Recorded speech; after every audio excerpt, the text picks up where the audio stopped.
Perfecto, Marta. Vale, pues lo primero, bienvenido, gracias por estar aquí y voy a hacer una breve bio porque eso que decía antes, cuando hay dos vídeos, cuando se encalla más.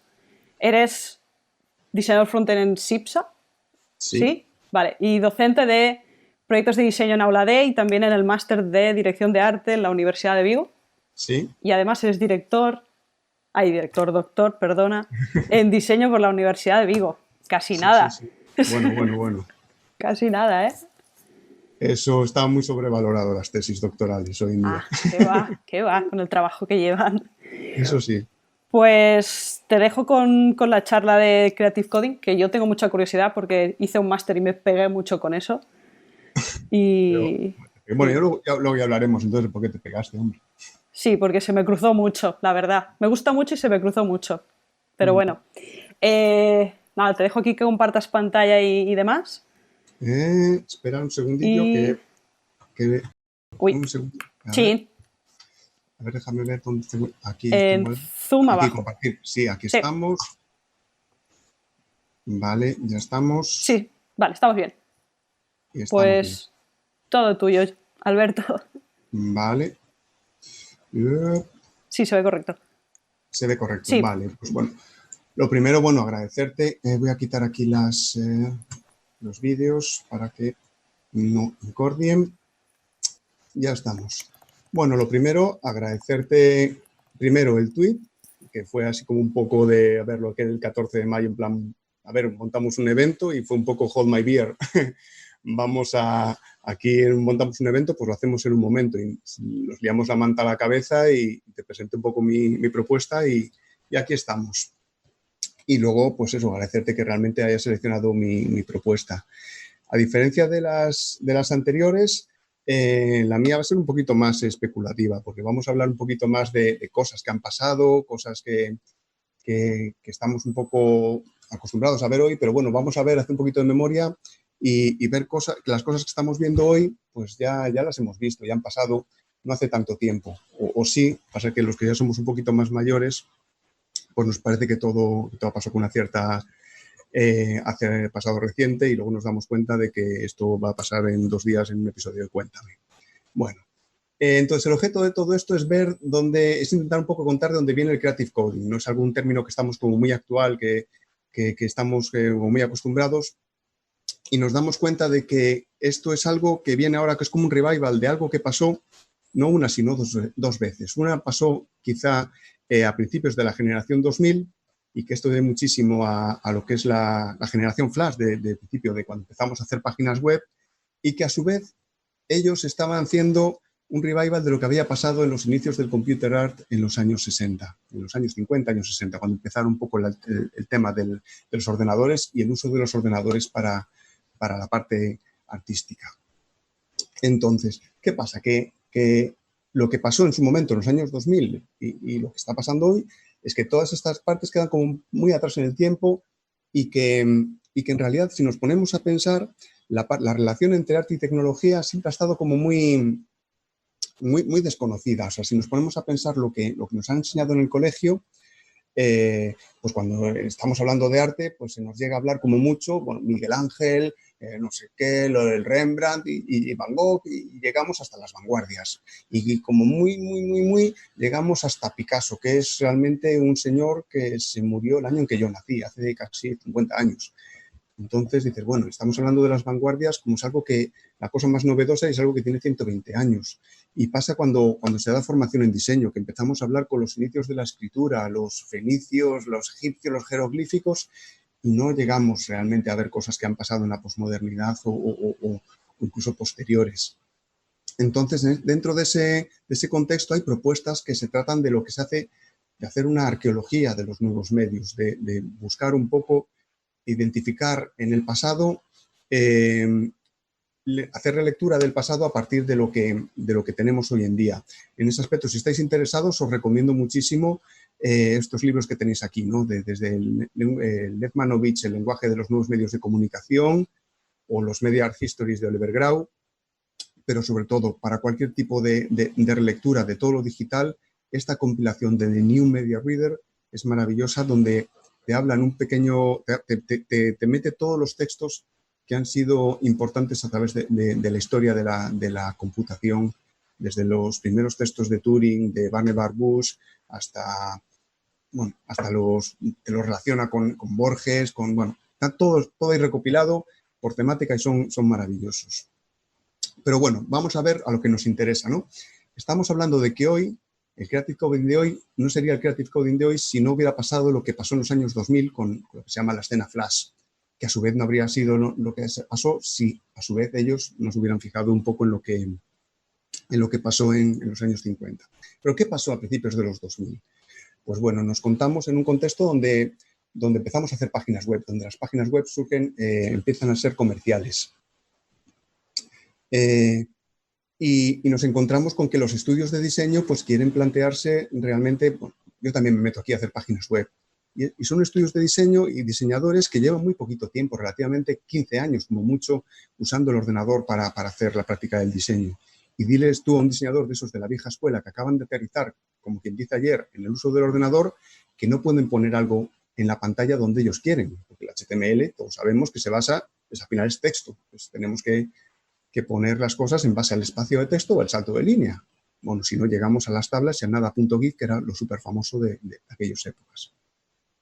O dile a un diseñador que se corte a la hora de poner imágenes, sobre todo en los años 2000, cuando nos conectábamos a internet a las 6 de la tarde. Pues al final Flash vino a solucionar todo aquello. Flash, en aquellos momentos en los que el proceso un poco de diseñar páginas web caía en dos perfiles, la parte del programador y la parte del diseñador, pues Flash caía en la parte del diseñador. Realmente los programadores trabajaban lo que años después llegamos a definir como el backend, pero bueno, realmente hacíamos todo, o sea, lo que eran los diseñadores, hacíamos la maqueta en Photoshop y luego lo íbamos maquetando con las tablas dentro de tablas en nada.git, y la parte de Flash, pues hacíamos todas las animaciones y todas las interacciones, lo hacíamos los diseñadores. Y dentro claro, dentro de este entorno de los diseñadores que usábamos Flash como nuestra herramienta de trabajo, claro, había gente que realmente tenía alergia realmente a la parte de código, y entonces se ponían pues a hacer todas y cada una de las animaciones, de la sección 1 a la sección 2, de la sección 2 a la sección 1, de la sección 1 a la 3, de la 3 a la 1, y todas las combinaciones posibles. Hacían unas animaciones con una línea de tiempo enorme. Pero había otro perfil en las que se planteaban, coño, mira, hacemos unas variables y podemos realmente optimizar, no tenemos por qué trabajar de más. Y bueno, pues empezamos a meternos un poquito también en la potencia del código como en principio optimización de nuestro trabajo, y segundo como la posibilidad de podemos empezar a meter aleatoriedades o meter otras cosas aquí en poder construir otras cosas que por mero dibujo era imposible de hacerlo. Y entonces, bueno, pues lo mítico, buscas lo que son las referencias, y dentro de esas referencias había como dos perfiles importantes. Por un lado estaban los que aportaban a nivel técnico, como de una manera como muy, muy importante, que era evidentemente Colin Mock con sus guías de ActionScript, donde yo creo que todos aprendimos realmente ActionScript, Glenn Rose, Brandon Cole, Keith Peters, Lee Faros. Todo por aquel momento se empezaron a poner como muy de moda las ecuaciones, las Ising Equations de Robert Penner. Pero luego estaban un poco las partes como más creativas, donde todo el mundo, ellos generaban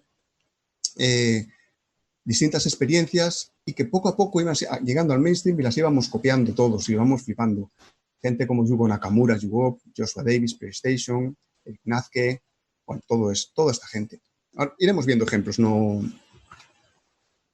Empezaron, bueno, también surgieron un montón de editoriales. En concreto, yo siempre recuerdo muchísimo la editorial Friends of Ed, y si podéis echarle un ojo o conseguir alguna biblioteca o ver estos libros, tienen una vigencia total a día de hoy. O sea, aunque sean en Flash o en directo, algunos ejemplillos que ponen, pues son maravillosos, porque veis que a día de hoy en Creative Coding se siguen haciendo exactamente esas mismas cosas. Entonces, lo que no está, muchas veces estamos viendo en Operación Triunfo, que vemos a un triunfito que no sabe quién fue Bob Dylan y se echa las manos a la cabeza. Y nos reímos muchas veces del fútbol, pero yo estoy seguro que gente futbolera, o un Sergio Ramos, que siempre nos criticamos o hacemos un poquito más gracia con él, que es un poquito más meme, pues seguro que sabe quién fue Pelé o Maradona, ¿no? Pues aquí a veces pasa lo mismo. empezó a haber también mogollón de eventos, desde la Semi-Permanent de Sydney, Flash in the Camp, Flash in the Beach, el OFF, pongo aquí el OFF en 2004, que se hizo en Valencia, al cual le tengo especial cariño, porque fui allí a dar una pequeña ponencia, pero bueno. Empezamos a ver cosas interesantísimas, como es el caso de Jared Tarbell en Levitated.net, donde vemos realmente el aprovechar los fractales para generar estas composiciones tipográficas que nos recuerdan a las inscripciones medievales, que podemos ver, por ejemplo, en la Universidad de Salamanca, o Joshua Davis, uno de los grandes creadores de aquella época, de los grandes gurús. Esto es la parte de PlayStation. Tenía varios proyectos. Tenía PlayStation, tenía esto, Once Upon a Forest. Empezamos a ver las primeras aproximaciones a lo que es la estética generativa. Y si me lo permitís, creo que tengo por aquí, de aquella época, vean, estos ejemplos. Uy, se me abrió en la ventana que no era, ¿no? Estos ejemplos donde se generaban estos papeles de regalo que había hecho para una empresa, y luego también lo recopiló en un libro donde él empezaba a explicar estos conceptos de aleatoriedades, que son, a mí me parecen flipantes. Dejadme que vuelva. Aquí tiene. O, por ejemplo, Yugo Nakamura. Prefiero no poner ahora el vídeo para no perder demasiado tiempo, pero como luego os voy a pasar las slides, lo podéis ver en concreto. Aquí es un Yugo Nakamura, todo su sitio Yugo, la verdad es que lo ha quitado, lo tiene ahora en permanente construcción eterna desde hace no sé cuántos años, pero en YouTube sí que he encontrado este vídeo donde se pueden ver mogollón de sus trabajos y entonces prefiero que, como os dejo la presentación, luego ya si queréis lo vais viendo, porque bueno... De hecho, aquí hablaba del proyecto Amastite, bueno, pongo de fondo, el proyecto Amastite, donde podíamos hacer una búsqueda en Amazon y hacía tipografías con los resultados de las búsquedas, pero bueno.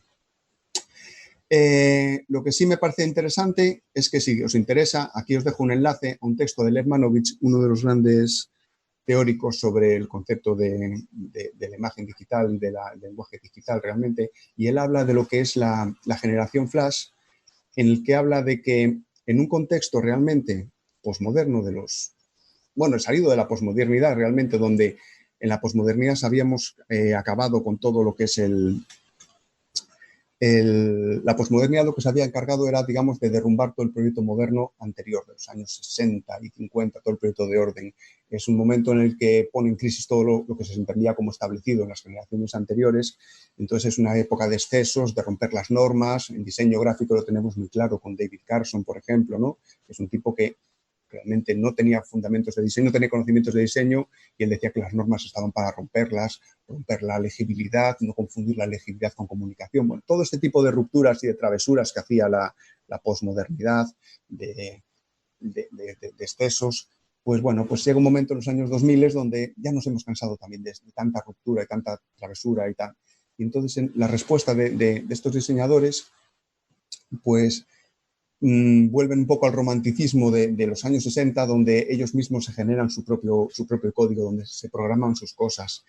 Y después de estar 20 años como diciendo, lo más cool es hacer point and click y no quiero saber nada de lo técnico, pues ahora lo más cool es pues, volver a lo técnico un poco, es la propuesta.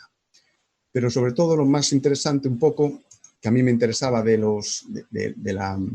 esa época flash, era cómo se cogían y se hacían, digamos, las metáforas científicas se usaban como mecanismos de diseño. Aquí vemos, por ejemplo, un ejemplo de Santiago Ortiz, Moebio, en el cual, bueno, aquí tenéis un enlace para ver... Aquí tenéis un enlace para ver todos sus trabajos antiguos en Flash, pero a mí este me parece maravilloso porque es la idea de aplicar los algoritmos genéticos a la creación de logomarcas, entendiendo la idea del genotipo, de que es, por ejemplo, el genotipo del gen de un oso polar, de un oso hormiguero, por ejemplo, se compone, o en este caso de una logomarca, se compone en los radios y las posiciones de estos 5 círculos, 1, 2, 3, 4, 5. Y el color, que tiene un ligero matiz, son todos grises, pero tiene un ligero matiz. Y las variaciones que tienen su posible descendencia. Entonces, nos puede interesar a la hora de diseño tener un hacer distintas variaciones y explorar. Y entonces vamos a ir variando y entonces podemos aplicar los algoritmos genéticos a la hora de generar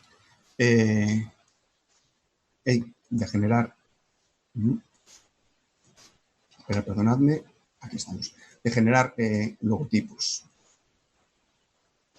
Aquí estamos. Bueno, pues aquí tenéis muchísimos más experimentos interesantísimos de Santiago. Hay uno maravilloso de como una red trófica donde partículas van comiendo, palabras van comiendo unas a otras, que van navegando. Bueno, os dejo que la veáis y vais a flipar. O, por ejemplo, la interactividad entendida muchísimo más allá del hipertexto. Por aquella época también empezábamos a entender las páginas web. Al final los enlaces eran simplemente nos llevando de una página a la otra y aquí podíamos empezar a entender la interactividad como muchísimo más interesante. Aquí tengo también los ejemplos. El enlace a Pitaru, que es donde podemos encontrar a día de hoy todos aquellos enlaces, pero me parece súper interesante, que no lo voy a poner ahora, porque creo que no funcionaría. Nos lo presentó también en el OFF 2003, creo que fue. No sé si escucháis algo. Bueno, pues es unas animaciones de Patterson animadas por Pitaru, donde se pueden ver, bueno, en base a la canción de Björk, de Pagan Poetry.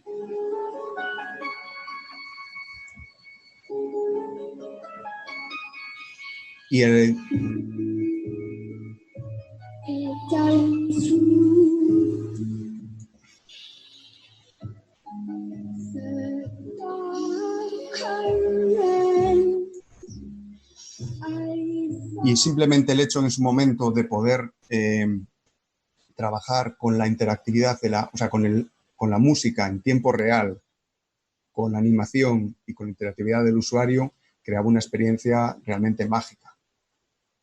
Estamos hablando eso del año 2003, es una cosa... Vale, seguimos. Pero realmente, ¿qué había pasado? A ver. ¿Realmente qué pasó en los años 50? Pues bueno, vemos que lo que estábamos viendo de Pitaru no es tan diferente a esto que se ve aquí de Charles Suri en los años 60. Bueno, pues todo esto empezó un poco en los años 50. Nos estamos situando en un contexto donde realmente los ordenadores no tienen ni siquiera pantalla. O sea, realmente las primeras obras de Computer se podía hablar de quizás sean estas obras de Ben Lapowski de 1956, donde eran fotografías que se hacían en una pantalla de un osciloscopio, donde se programaban realmente con cables y con condensadores, todas estas cosas, y a partir de ahí podías buscar la manera de generar imágenes interesantes, ¿no? A mediados de los 60 ya tenemos tres figuras un poco de un perfil bastante técnico, pero que sí que se plantean buscar la posibilidad de que esas máquinas, buscar las posibilidades gráficas, las posibilidades creativas de intentar generar imágenes con estas máquinas. Estamos hablando sobre todo de Friedrich Nacke, que vemos aquí cómo reinterpreta la obra de Klee, o de George Ness y Michael Knoll, que vemos realmente, fijaos, son momentos en los que estamos como muy, claro, ¿qué se hacía en el arte en esos momentos? Estábamos, pues, el Opart, Víctor Vasarely, estábamos también hablando están muy herederos del neoplasticismo, de la obra, evidentemente, de Mondrian, de las teorías constructivistas, de las vanguardias como más formalistas y más abstractas, ¿no? Pero siempre desde un punto de vista como más formal, pero siempre aportando ellos la parte de azar que les permitía realmente el ordenador, porque para ellos el ordenador era un campo donde les podía permitir casi como expandir sus posibilidades. Podían programar un sistema y dejar que el ordenador renderizara un montón de cosas y ellos poder, primero, sorprenderse de los resultados que conseguían y, segundo, hacer cosas que ni en todo su tiempo habrían sido capaces de acabar. Y poco a poco, respecto a parte de esos tres, se incorporan como, bueno, estas figuras, las Bela Yücel, Jesse Mentey o Ken Norton, pero sobre todo, en el 1968 se hace la exposición Cybernetic Serendipity, que es la primera exposición de arte digital, que es la exposición como más famosa, donde aparte de exponer todas las figuras importantes del videoarte, como Nanjing Paik, también exponer, escribir también escritores famosos como Negroponte, pues bueno, también están todos estos que son realmente lo que son los pioneros del computer art, y sobre todo de una primera parte que es el computer art. Al principio surge como unos computer graphics. Pensemos que también, creo que fue en el 63, donde había el primer concurso de la revista Computers and Automation para hacer realmente gráficos por ordenador, y los dos primeros concursos los ganó un matemático. Pero a partir de ahí empezó a tener como propuestas como muchísimo más expresivas, ¿no? El propio Charles Suri, del que ya hemos visto. Tenéis aquí el vídeo del Hummingbird, que al principio, bueno, tarda mucho en generarse, pero veis que no se separa, o sea, es muy parecido realmente a lo que hizo Pitaru como 40 años después.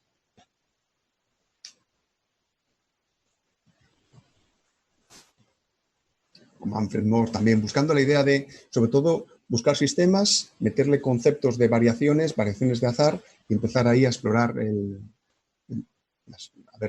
universo posible que se generaba. Todos estos artistas estaban, lo que decía, muy influidos por las tres pilares de lo que es el arte digital, que son las teorías cibernéticas de los años 50, la teoría de información de Shannon y de Mols y la teoría de la inteligencia artificial de Turing, ¿no? Y parten de lo que os he dicho, del arte cinético y de lo par. Pero sobre todo haciendo mucho énfasis en los procesos generadores y generativos del ordenador. Y aquí en España también teníamos en los años 70 gente que estaba muy enterada y muy metida en este mundo. Teníamos el grupo de cálculos de la Universidad de Madrid, que hizo durante varios años el seminario de generación automática de formas plásticas, con Barbadillo, Sempere y Iturralde, y que si os interesa, bueno, siempre que en las diapos veáis por aquí un textito, podéis clicarle y vais a un texto. En este caso hay una tesis doctoral de Enrique Castaños donde te habla de todo esto. Y es súper interesante. Pero si hacemos el paralelismo con lo que estábamos teniendo en su momento y tenemos hoy en día, vemos que aquí ya tenemos lo que es la protoestética generativa, ¿no?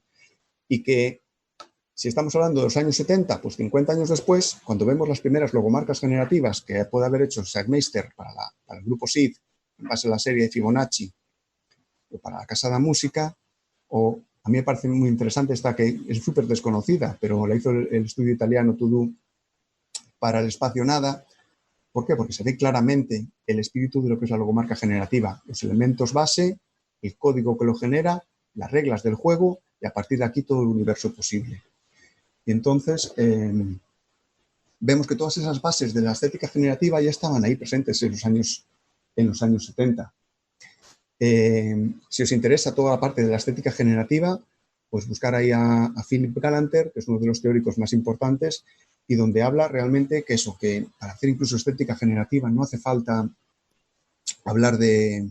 Déjame ver cómo voy de tiempo, 4 minutos, pues nada, voy a abreviar. Donde no hace falta para nada un ordenador, simplemente estamos hablando de los procesos, estamos hablando de que el creador da un paso atrás y se pone casi como un compositor de música que escribe la partitura y luego deja que otro la interprete. Yo creo que es la metáfora como más adecuada. Vamos a ir rápido, ¿no? ¿Qué pasó en los años 80, en los años 90? Pues tenemos el grupo de los algoristas, donde precisamente Roman Verosco, Herbert o Ken Musgrave hacen exactamente eso, buscar el valor del algoritmo. Bueno, esto es Jared Tarbell, esto es ya Flash. Bueno, esto no es Flash, esto es Processing, que lo hizo un poco en su segundo proceso en el proyecto Complexification. Pero también me gustaría hablar de un momentito del software art, ¿no? El peso del software como creador de imágenes. Muchas veces, eso pasó con Photoshop en sus momentos, cuando Photoshop metió los efectos de capa, todos los resultados al final se empezaron a meter, se empezó a democratizar, digamos, el uso de las sombras paralelas. Anteriormente no las teníamos que hacer a mano, pues desde el momento que son más fáciles de hacer, pues al final pues todo el mundo las usa. Y eso pasa a día de hoy también. Basta que pongan en CSS Tricks un efecto de cómo hacer algo con CSS para que a partir de ahí, o yo que sé, secciones con bordes no paralelos, para que todo el mundo ya empecemos a meterlos un poquito de moda, ¿no? Pues bueno, el papel del software art, que el software como valor, como obra en sí misma, que surgió un poco sobre el 2001, también está todo, bueno, explorado aquí en el libro este, que también os lo dejo ahí. Llegamos en el 99, Maeda lanza el Design by Numbers. Simplemente, Maeda es una figura importantísima porque él piensa que las herramientas el ordenador está perdiendo mucho tiempo intentando replicar las herramientas analógicas, intentando hacer que Photoshop tenga un pincel que pinte como un pincel, cuando no estamos entendiendo realmente el concepto del lenguaje digital. Y para eso se plantea hacer este pequeño software donde no vale para nada, o sea, no podemos exportar, no podemos hacer nada más que simplemente aprender conceptos básicos de programación, y que luego dos alumnos suyos, Benjamin Fry y Casey Rías, aquí ya voy un poquito más rápido porque ya todo el mundo, ya es la parte que más conocemos, lo desarrollarían en Processing. Y luego aparte tenemos, bueno, evidentemente hay muchísimas más propuestas para hacer Creative Commons, desde Open Frameworks, como que es la librería de C, MaxMSP, bueno, Daniel Schiffman con su canal de YouTube Coding Train. Aquí está el enlace a la tesis precisamente de Benjamin Fry sobre diseño de información orgánico, o una interesantísima charla de Joan que dio el año pasado precisamente sobre ese texto. Y bueno, aquí voy muchísimo más deprisa, ¿no? Pero aquí podemos ver realmente que el diseño, que a partir de ahí, de que incluso la gente que en su momento trabajaba en Flash ha ido mudando a hacer cosas realmente en processing, como puede ser eso, Fry 404 o Brendan Daves, esto Golan Levin con su manera de dibujar con los Flocular Portraits, que son maravillosos, a la mesa de Boche, la sinestesia, la idea de convertir cualquier cosa, como el ordenador todo trabaja con números, realmente podemos convertir un sonido a un número, un color a un número, al final el número es el denominador común y podemos convertir toda una cosa, podemos pintar con la voz, como lo que plantea aquí exactamente Golan Levin y Zachary Lieberman, o el debate sobre si las interfaces tienen que ser transparentes para el usuario o realmente, más que transparentes, son opacas y nos impiden ver lo que realmente está pasando. Y recuerdo el libro de Neil Stephenson, donde hablaba en el principio fue la línea de comandos, donde habla precisamente de que el ordenador nos impide llegar ahí atrás. Y aquí la metáfora nos plantea hacer un espejo de algo opaco, como hace Daniel Rothin con este espejo de madera. O Brendan Daves, que nos plantea una manera distinta de ver una película. Estos son todos los fotogramas de lo que el viento se llevó, puestos en unos pósters enormes, donde podemos ver la paleta cromática de la película y el ritmo cromático de una manera global, cosa que si la ves la película de manera lineal no eres capaz de ver. O Stephanie Posavec, ¿no? También con su... Y al final toda esta manera todo esto es un debate de terminar de básicamente, si las herramientas que tenemos, que pueden ser Photoshop, puede ser Figma, puede ser el que sea, no nos dan para hacer lo que nosotros queramos, pues construyamos nuestras propias herramientas. Que al final, si todo el mundo usamos las mismas herramientas, vamos a llegar a los mismos resultados. Y la parte más creativa, precisamente, es eso, buscarte, esto es un ordenador, es una meta herramienta que vale para cualquier cosa, y a partir de ahí, pues podemos trabajar creando nuestras propias herramientas o buscándolas. Y no quiero alargar más, pero os dejo la presentación, ahora os la dejo por aquí en el mensaje, y tenéis, creo que, eso. Bueno, aquí tenéis un enlace realmente a todo el texto que he usado para la presentación. Es otro documento de Google. Y si me queréis contactar por aquí, por Twitter, pues ese es mi nombre. Vale, pues nada. Bueno, 31, lo he llegado. Todo clavado, Alberto. Genial, muchas gracias por esta charla. La verdad que no sé si has ido leyendo los comentarios en Twitch, pero te has ganado como muchos fans y mucha gente que te pide que te hagas un canal de YouTube y que sigas explicando todo esto. Genial. Te voy a hacer una pregunta y daremos paso ya a Javier Velilla. Es, si alguien quiere aprender más sobre Creative Coding, ¿dónde podría empezar o con qué debería empezar a trastear? A nivel técnico, para mí yo creo que el canal de Daniel Schiffman es maravilloso. Aparte, bueno, los libros también, bueno, si tal, me preguntáis por Twitter y os puedo empezar a alargar un montón de libros, ¿no? Pero bueno, el libro de Generative Design que hay una versión para Processing. Sí, me peleé con él en el máster. Sí. Hay una versión, digo, para precisar una versión hay una edición nueva para P5JS. Pero el libro de Daniel Sigman de Coding of Nature, creo que es, Sí. también es maravilloso. Bueno, son muy facilitos de empezar. Los míticos estos de los ejercicios de Flash que se pueden traducir son muy facilitos todos. Yo tampoco soy un crack, yo no soy nada programando, o sea, realmente no creas que... Y luego nada, de leer pues las tesis, los documentos que os he puesto ahí están todas mis referencias para tesis. Si a alguien le interesa un poco todo este tocho, pues le puedo hasta pasar mi tesis, que es un coñazo infumable, pero vamos, yo la paso. Los slides seguro que los están pidiendo, o sea, si puedes enlazarlos Sí, después ahora mismo. en Twitch. Ahora mismo, en cuanto me despidas. Y en realidad piden más, o sea que igual si pones la tesis yo creo que alguien se la leería. Bueno, pues nada, muchas gracias por estar aquí, a vosotros. Alberto. Adiós. Venga, chao.